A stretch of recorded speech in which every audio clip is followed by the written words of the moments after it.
जहन में नहीं आएगा, क्योंकि ये प्रैक्टिकल है। एक एक चीज की जानकारी आपको एसेंशियल है। पहले अगर हम जाएंगे, आज का जो हमारा टॉपिक है, मैं कहूंगा नॉर्मल स्पीशीज। नॉर्मल स्पीशीज उनको बोलते हैं जो whose population level considered to be normal, यानी कि जिनकी पॉपुलेशन क्या होती है, नॉर्मल। और इसमें से आपको ऑब्जेक्टिव आ सकता है कि आप उनके नाम बताएं, तो आप साल या पाइन का एग्जांपल दे सकते हैं। इसके बाद एंडेंजर्ड स्पीशीज किनको बोलते हैं, एंडेंजर्ड स्पीशीज किनको बोलते हैं। मैं फिर से कहूंगा, जो डेंजर होगा, डेंजर ऑफ एक्सटेंशन होगा, यानी कि वो खतरे के दहाने पे होंगे।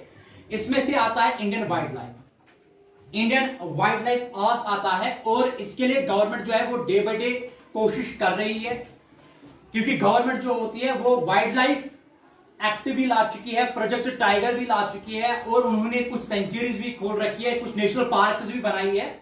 गवर्नमेंट कितना भी करे, जब तक लोगों में अवेयरनेस नहीं होगी, जब तक लोग नहीं समझेंगे कि फॉरेस्ट पे हमें सब कुछ मिलता है।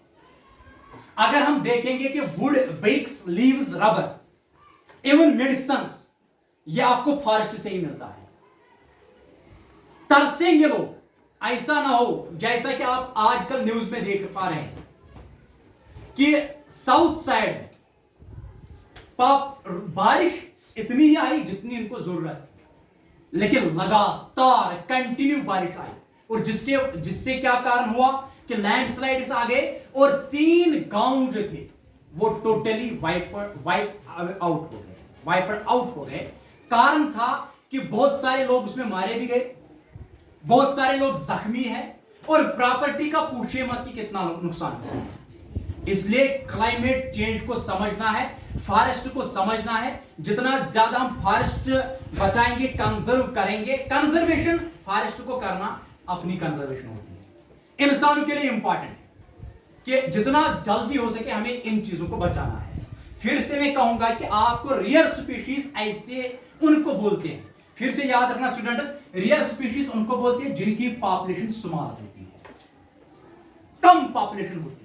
और इसमें से आता है डेजर्ट फॉक्स। क्वेश्चन पूछा जा सकता है कि डेजर्ट फॉक्स जो है, क्या वो नॉर्मल स्पीशीज में आएगा, एंडेंजर्ड स्पीशीज में आएगा, वेनरेबल स्पीशीज में आएगा, एक्सटेंशन स्पीशीज में आएगा? तो आंख बंद करके आपको लिखना है कि इनकी पॉपुलेशन स्मॉल होती है, और ब्राउन बियर भी इसमें आता है। तो आप पिकअप इजीली कर सकते हैं कि ये किस में आता है, रेयर स्पीशीज में। इसके बाद अगर हम देखेंगे एक और स्पीशीज का, vulnerable species whose population has decline, और ये एंडेंजर्ड स्पीशीज में कन्वर्ट होने वाले हैं नियर फ्यूचर में कन्वर्ट होने वाले हैं। बेहतर है कि ब्लू शीप को जितना ज्यादा हो सके उतना ज्यादा बचाने की कोशिश करें, शिकार नहीं करें, हंटिंग नहीं करनी, इन जैसे जानवरों की हंटिंग नहीं करनी। गवर्नमेंट ऐसा नहीं है कि जो चाहती है कि आप जो है इनके लिए आपको सजा मिले, लेकिन जो कानून बनाती है गवर्नमेंट वो इसलिए बनाती है ताकि ये जो ऐसा ना हो कि अनक्लासिफाइड, और ऐसा ना हो कि हमें उनको ढूंढने से भी ये चीजें हमें बैग में ना मिले। ऐसा ना हो कि टाइगर को ढूंढते टाइगर ही कहीं नहीं है, ठीक है। इसलिए हमें क्या चाहिए।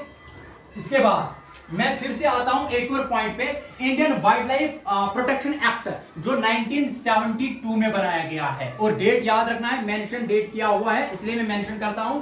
ऑब्जेक्टिव भी आता है, एमसीक्यूज भी आता है, कॉम्पिटिटिव एग्जाम में बार बार भी पूछा जाता है डेट क्या था, तो आपको 1972 चूज करना है। 1970 अगर आ गया या 1969 तो आप इसको क्रॉस कर सकते हैं, और इजीली जिसका कांसेप्ट क्लियर हुआ होगा वो 1972 कर सकता है, ठीक है। इसके बाद आपसे पूछा जाएगा प्रोजेक्ट टाइगर कब लॉन्च किया गया, इंडिया में कब प्रोजेक्ट टाइगर लॉन्च किया गया?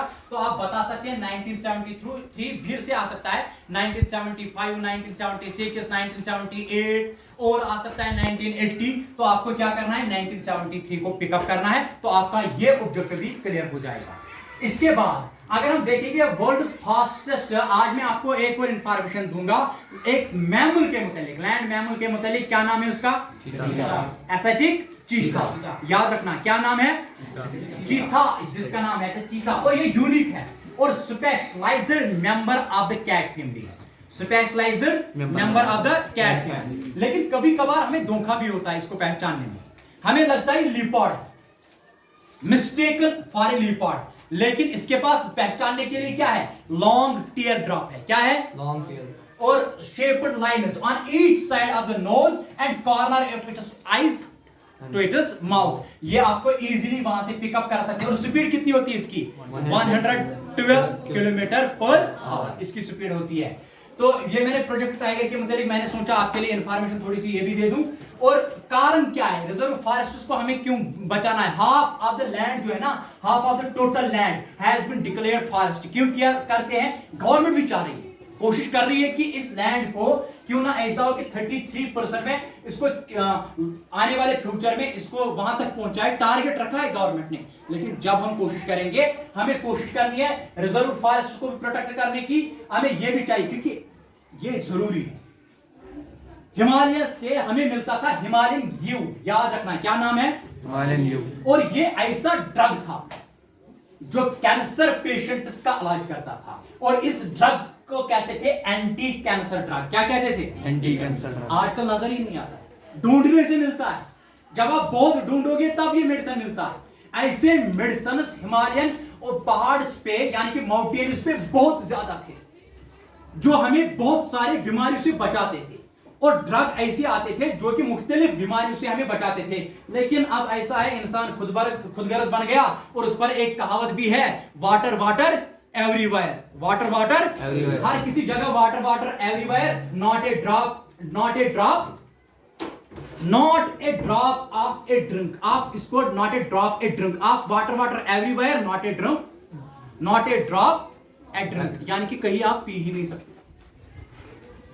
आप वाटर वाटर एवरीवेयर, आपको समझ में आ जाएगा, पानी ही पानी है। चलिए फ्लड आता है, पानी ही पानी है, लेकिन पियोगे क्या, कैसे पी सकते, क्योंकि वो पोल्यूटेड होता है। 97% आपको साल्ट वाटर अवेलेबल है, नहीं पी सकते। आने वाले फ्यूचर के मुताबिक नहीं बता सकते, क्योंकि जो कंट्रीज है वो उस पर काम कर रही है। एवं जो फॉरेन कंट्री, वेस्टर्न कंट्रीज है, उन्होंने ऐसे सिस्टम्स बनाए हैं। लेकिन आने वाले फ्यूचर में, और वो काफी महंगे भी हो सकते हैं, लेकिन हमारे पास इतना ज्यादा पानी था, लेकिन हमने इस पानी को जब पोल्यूट किया, हमने एक नेचुरल सिस्टम को खत्म कर दिया।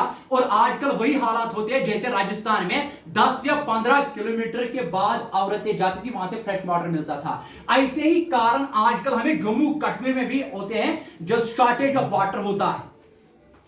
हर किसी जगह, कोई भी आप ले लो, हर किसी जगह आजकल कारण एक ही सुनने को मिलता है, वो ये है कि शॉर्टेज ऑफ वाटर हो रही है। क्यों हो रही है, क्योंकि क्लाइमेटिक चेंजेस आ रही है। और क्लाइमेट चेंजेस के कारण हम भी है, आप भी है, और सारा कुछ। जब तक हम अवेयरनेस नहीं करेंगे कि फॉरेस्ट कितना इंपॉर्टेंट है हमारे लिए, जब तक हम ये नहीं सोचेंगे कि would, barks, leaves, rubber, medicine, forest, food and fodder, ये सारा कुछ फॉरेस्ट से मिलता है, तब तक ये क्लाइमेट, जब तक क्लाइमेट के मुताबिक, तब तक हम कंजर्वेशन इंपॉर्टेंट है। क्या करना है, कंजर्वेशन इंपॉर्टेंट है। लैंडस्लाइड्स नहीं हो जाएंगे, लैंड डिग्रेडेशन नहीं हो जाएंगे, सॉइल इरोजन नहीं हो जाएगा, और हमें ऐसे फेस कॉन्सिक्वेंसेस नहीं करने पड़ेंगे फ्यूचर में जो खतरनाक कारण हो सकते हैं। इसीलिए मैंने पहले भी कहा, माइनिंग अनदर इंपॉर्टेंट फैक्टर ये है कि हम जब माइनिंग करते हैं, माइनिंग एक कारण बहुत बड़ा है कि फॉरेस्ट जो है वो डे बाय डे क्या होता है, डिक्लाइन होता है। और प्रोजेक्ट्स ऐसे बनाए जाते हैं कि इन प्रोजेक्ट्स को अगर बनाना है, गवर्नमेंट चाह रही है कि डेवलपमेंट जरूरी है, लेकिन सस्टेनेबल डेवलपमेंट हो,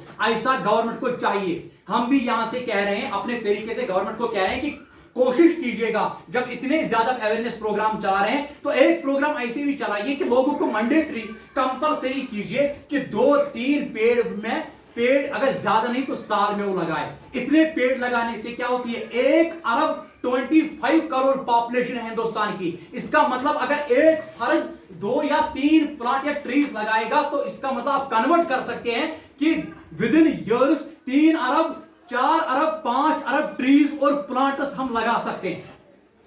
और ये जो फेस हम कर रहे हैं, इस क्लाइमेट को जो फेस कर रहे हैं, ये क्लाइमेट, इतनी लैंड अवेलेबल है।